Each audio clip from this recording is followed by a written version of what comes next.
Croeso i chi i sesiwn Gwasg Carreg Gwalch yn y Steddfod Amgen.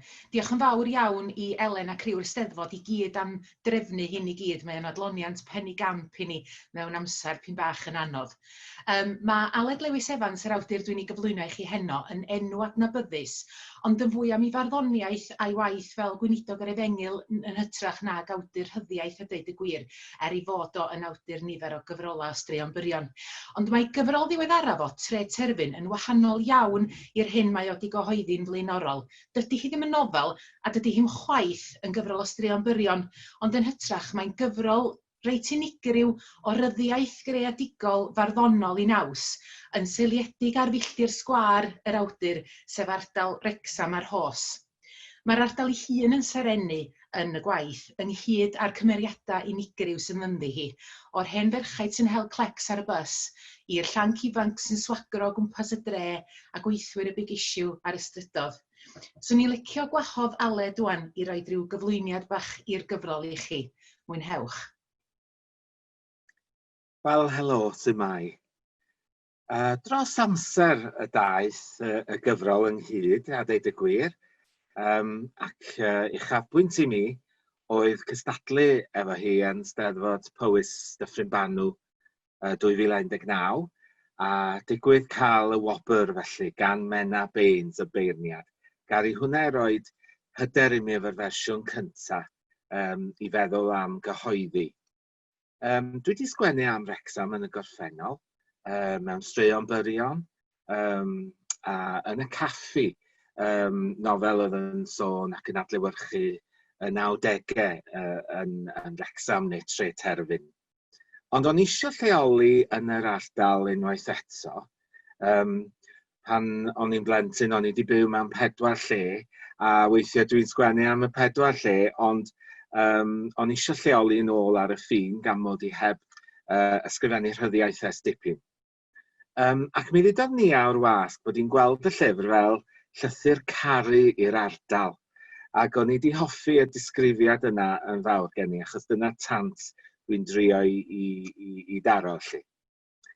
Mae yna ddisgrifiadau tymhorol, pytiau ddeialog a phortreadau o bobl. Mae'n ysgafn i'w ddarllen, yn symud o le gan ddychwelyd yn ôl at y cymeriadau yn y gwahanol fisoedd. A dwi'n gobeithio newch chi chwerthin efo'r llyfr, a chrio hefyd ar adegau falle, ond mae chyffyddiad i reit ysgafn deud y gwir. Ac pluen yn hytrach na gordd sydd yn sgwennu o hyd. Mae'r pluen weithiau yn gryfach rhywsyd yn tydi na'r gordd. A gobeithio fod hynny'n cynnig rhyw olwg gwahanol hefyd ar Wrecsam, achos dwi'n meddwl weithiau bod yna ystrydebu y lle i ryw raddau. Mae yna ddelweddau stoc yn arbennig mewn darllediadau newyddion, dwi'n meddwl, o'r negyddol yn yr ardal. Ac mae heina yn y llyfr hefyd, ond mae yna bethau eraill yn yr ardal hefyd. A mae yna bobl yma'n sicr sydd yn goroesi. A gobeithio newch chi fwynhau eu cwmni nhw. A dwi'n mynd i ddarllen rhyw chydig o ddyfyniadau rwan o'r llyfr. Bws arall ar ei ffordd i Gaer, a ffenestr agored y bws uchel yn hollti'r dail o'r canghenad eiliog yn yr osedd goch, ac yn edrych i fyw llygaid tai enfawr a allt Merffordd, chwedl y sylwebaeth ddwyieithog newydd. Dyma'r fro wedi'r cyfan, lle roedden nhw'n cael caroling yn crumpets adeg y Nadolig. Roedd clywed iaith frodorol yn ysoedd Prydain ar y bws, yn dan ar groen rhai o weithwyr parc busnes Caer a ddaeth dros y ffin i brynu tai parod rhatach. Ond chwarae teg, un o'r bysys mwyaf parablus yn y byd yw bws Tre Terfyn i Gaer.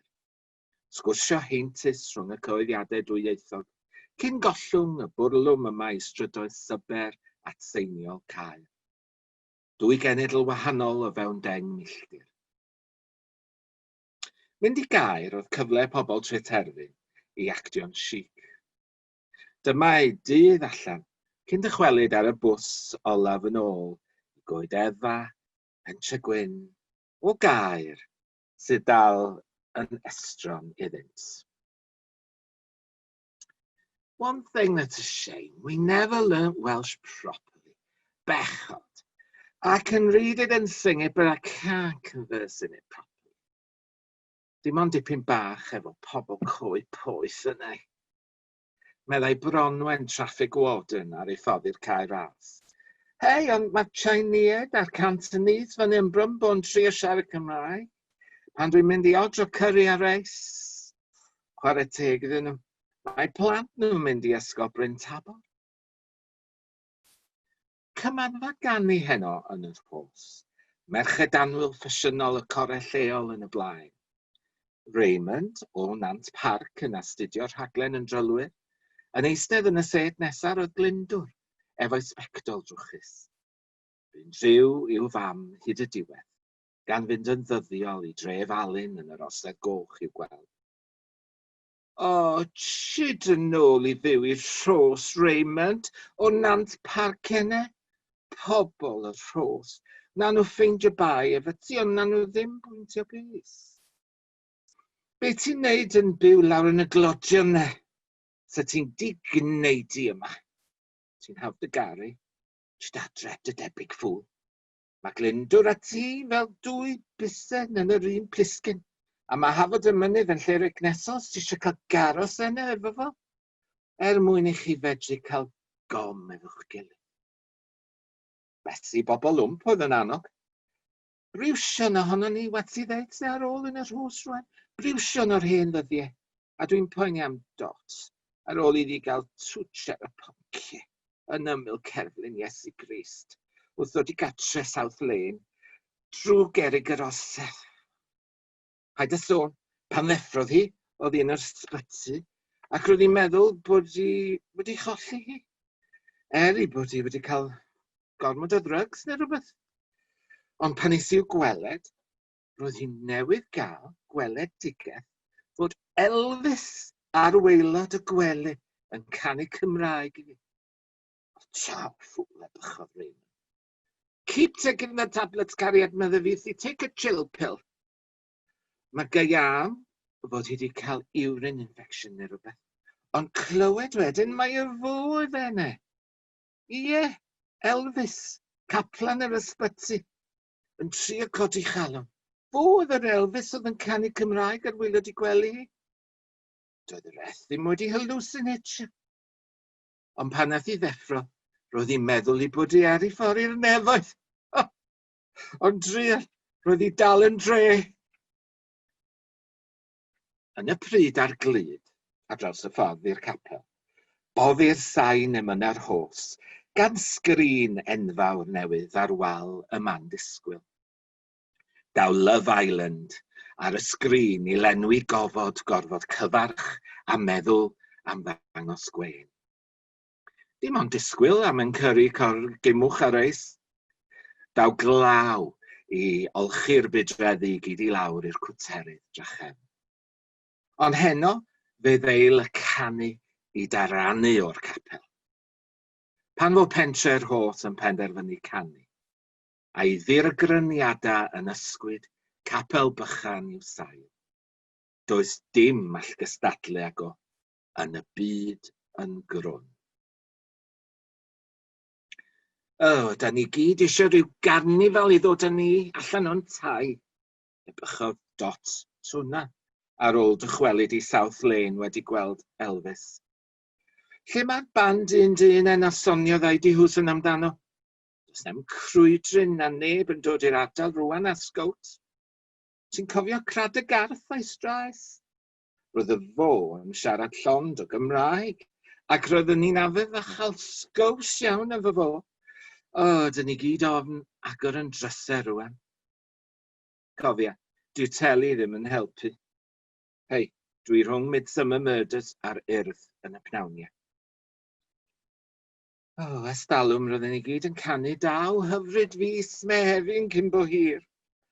Roedden ni gyd yn fodlon cael gom efo crad y garth. Dychwelodd criw teledu tre terfyn di bod y tawn, i recordio cyfres arall. Rum Lad oedd un o dan y chwyddwydyr yn y gyfres yma.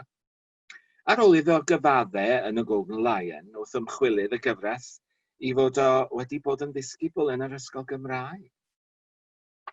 Ti'n iawn? Wastad yn iawn fi te. Fi ddim really'n lads, deud gwir, ond fel delwedd fi yn dedad a gobi yn yr ysgol, like. Beth yw dy farn am dre terfyn? Wel, weithiau mae tre terfyn yn cael fi lawr. Ond ar y degau eraill mae'n really buzzing. Fi ddim gyda loads i wneud mewn tre terfyn, o dyna pryd mae lle'n gwneud pen fi mewn. Ac yn seriously get you up the nerves fi. Ti'n mynd dros ben llestri weithiau? O, ai. Be arall sydd wedi gwneud mewn tre terfyn? Ti wedi gweld y bachgen mewn macis? Efo gwalch glas? Dead tidy.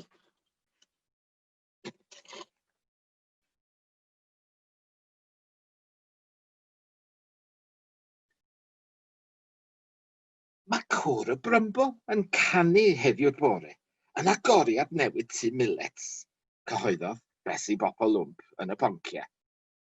O, dyn nhw ddim patch ar Côr y Mêl, cofiad. Ond dwi am fynd enne i gefnogi nhw, fe ddiaswn ni yn ddigon hapus i aros i gartre. Dwi wedi bod yn mynd i'r gwely ddau di hwsyn bob nos ers Glan Gaea.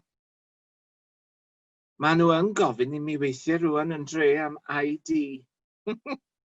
A fydda i'n dweud nhw, there's only one ID for me. ID Hwsyn.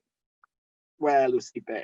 Mae eisiau rhoi hws iawn i'r bobl yma o dre sydd ddim yn nabod ID Hwsyn.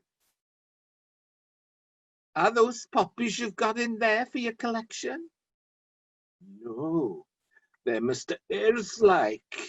Meddai Rum Lad, yn trio i orau i gwblhau waith cymunedol ar gyfer y bac Cymraeg. Doedd Rum Lad ddim wedi ystyried y byddai un dydd yn gorfod dileu tatŵ enw i gariad oddi ar ei arddwn. Defnyddiodd yr arian o'r gyfres dyledu i gael mwy o waith wedi'i wneud. Ac heddiw roedd ynta'n griddfan wrth gael ei datŵ diweddara ar foch i dyn. Am enid heddiw, roedd crochan bendithion yn lliwiau gyd yn adwyr clawdd, cyn ei diffodd drachefn i lwyd. Hael treiddgar yn pelydru drwy frigau noeth y coed, yng ngwaen y terfyn a'r caeau, fel goleuadau laser clwb nos enfi.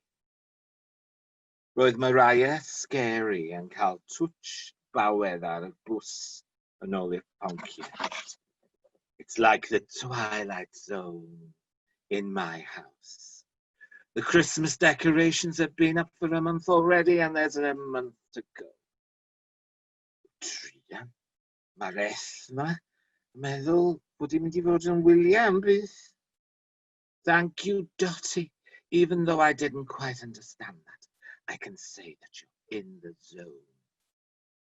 Ymatebodd Mariah mewn perlewig o fath. I put myself in the bubble, I do. I've started doing things on my own now. And I've followed your advice. I'm moving to Rhoslan Echrigog. Wel, Ethan, croeso cariad y byd.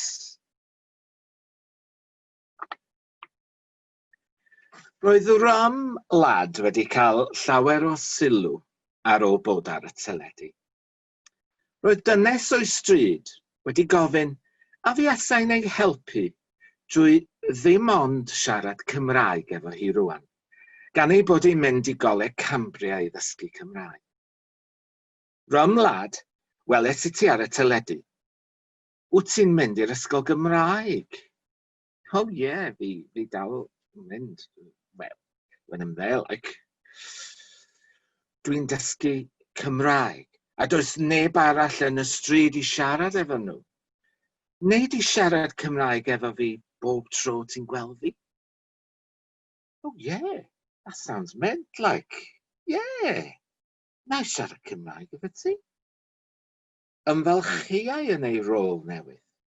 A rwan, fesul tipyn, bydd y siarad dipyn bach mwy o Gymraeg yn gweiddi bore da brysiog ar y ffordd i'r ysgol. Achos bellach, mae yna bwrpas iddo. Sut wyt ti? Ambell sgwrs pan fydd hi'n mynd ar ci am dro. A rywsut mae hyn wedi creu dipyn o gymuned yn y stryd. Iddi hi ac iddo fo, mae defnyddio dipyn bach o Gymraeg wedi annwylo a chynhesu terasau oer y strydoedd coch, a lapio o'i hamgylch yr anreg nadolig o berthyn. O breuddfaen coch Rhiwabon i breuddfaen coch arall, daw'r Gymraeg yn iaith gymunedol ato ar y ffin. A bydd eraill sy'n clywed yr iaith yn meddwl, mae hon yn perthyn i mi hefyd. Yma. Diolch, Ramlad. Oh, ti'n groes o like. Ti'n dead sound.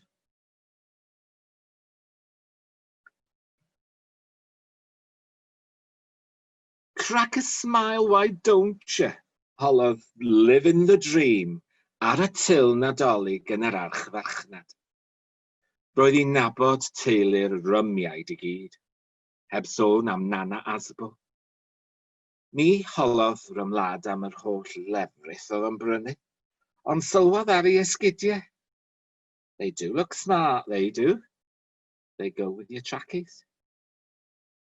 Roedd hi wedi gwisgo mewn crys tŷ ar gyfer ei shifft ola, cyn yr wyl. Ecstatic to help, yn ysgrifenedig arno, efo'r un eironi hwnnw sy'n ddwfn yn ei chyfansoddiad. Ei hiwmor miniog sy'n gymorth iddi oroesi. Oh, aye. You know my dad, don't you? Ti'n nabod dad fi. Cofiodd Rymlad. Of course I do, hun. Tell him my husband's taking me tonight for a meal in that new restaurant, The Bucket List. Another thing ticked off the list tonight, darling. I'm living the dream. Uwch lawr dre, gyda goleadau clir ac eglur y dre fawr ddrwg, yn garped oddi tanoch. A menyd mae popeth yn iawn. Ymresyma dot tŵna. Dy'r gwyliau ddim fel oedd o stalwm. Di George o'n nod y ddim rwan a.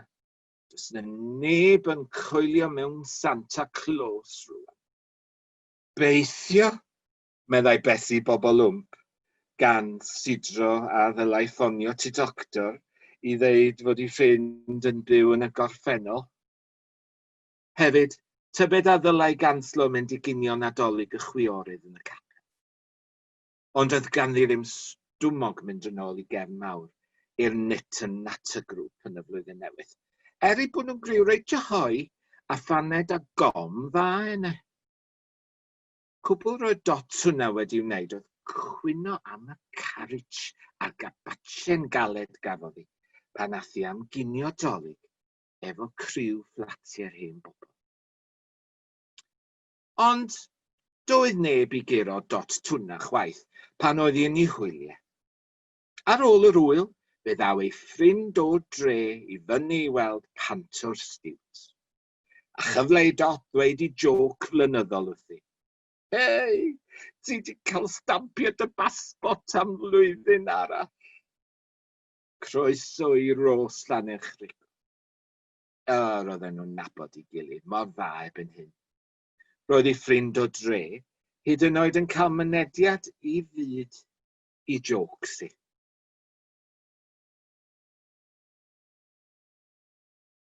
I've put a bit of lippy on. That's why I look so well. Meddai Lynn, platinum blonde, and spa 8 till 8. Unigrwydd nos calan fel canolfan waith wag, neu fore tawel mewn swyddfa dacsi ganol dre. Ond ar noswyl calan, roedd digon o grysa gwyn yn yr awyr oer, ar y glo eillio ar yr awel, a chriwiau ar ei ffordd i glwb nos enwi. Roedd na flas nos Sadwrn yn dal ar strydoedd y Sul a ddechrau blwyddyn newydd. Bod y cyngor yn greanu'r strydoedd yn rhywle yn ôl i neges trydar. Ffiti'ch fod nhw'n dod i fyny'r ponciau yma, dot tŵna, heb flewyn ar ei thafod. Dwi erioed i gweld un yn Australia Street, nag yn South Lane ni tas hi'n dod i nene. Bron i mi a thwmblo. Ofnau yn corddi. Ar droad blwyddyn, fel ambiwlans ar lôn wledig ddu yn y gaeaf. Mae hi'n dywyll yn y bore yn tydi meddai besu bobl wrth daro sgwrs efo rhofyn wrth yr arosfa bws. Roedd hi'n disgwyl am yr arrifa newydd i'w chludo hi at ei breuddwydion. Wel, da hi dre, i £10 stretcher beth bynnag. Byddai'n ffonio Dot yn nes ymlaen, ei ffrind sy'n helpu iddi gofio'r dyddiau da. Ar y bws, roedd Besi'n cofio hoff emyn ei mam, diwn darpar o hyd a draed dynol rhyw. Yn cofio fel yr oedd hynny'n wir. A dyna'r emyn y bydda hi'n ei ledio yng nghyfarfod gweddi unedig dechrau'r flwyddyn. Gael cofio am ei mam Manwyl. Roedd Besi'n benderfynol o fynd lawr allt y gwter i blygen fawr Maldwyn eleni hefyd. Yn y blynyddoedd diwetha i blygen Cefnblodwel y bu hi, lle roedd croeso pobl ar rowlio ei yn hafodiaeth swyddamwythig yn gymysg a dogyn o fwynder Maldwyn. Cofiai iddi ysgrifennu at Robert Arwyn a chael copi o'r gân a oedd yn ei chalon. Ei hanes hi oedd o yn wir. Beth gerais di o bell. Cofiai am y cymar oes na chafodd wir. Dim ond y dygymod a fy'n fywyd iddi, mor arbennig oedd ei merch, a'i theulu estynedig erbyn hyn. Deiais i'r Trefaldwyn a'r cof yn finiocach am emyr, ac yfarfu yn y blygen fawr un flwyddyn. Gan ei fod ynta wedi bod yn garedig am mwyn efo hi. Oedd yr un a garodd y bell. Falle gwelai hi gip arno, yn y blygen fawr i ddod. Wel, gobeithio eich bod chi wedi cael rhyw ragflas bach yma o Tred Herfyn a wedi mwynhau a fod o wedi'ch diddori chi. Ac y gwnewch chi fwynhau y gyfrol yn ei chyfanrwydd. A gai i ddiolch yn arbennig i Myrddin a Nia yng Gwasg Carreg Gwalch am ei holl gefnogaeth i'r llyfr ac i'r cyngor llyfrau hefyd am ei ffydd yn y llyfr. A hwyl fawr i chi gyd am y tro. Diolch yn fawr iawn i Aled ac i chithau gyd adra am ymuno fo ni heno. Mi fydd Tred Terfyn ar werth ganol Mehefin. Mae'n ddrwg i ni sgin i ddim dyddiad pendant i'w roi i chi rwan, ond dewch i dudalena Gwasg Carreg Gwalch ar Facebook, ar Trydar, a'r cyfryngau cymdeithasol eraill i gael mwy o wybodaeth. Noswaith dda i chi gyd.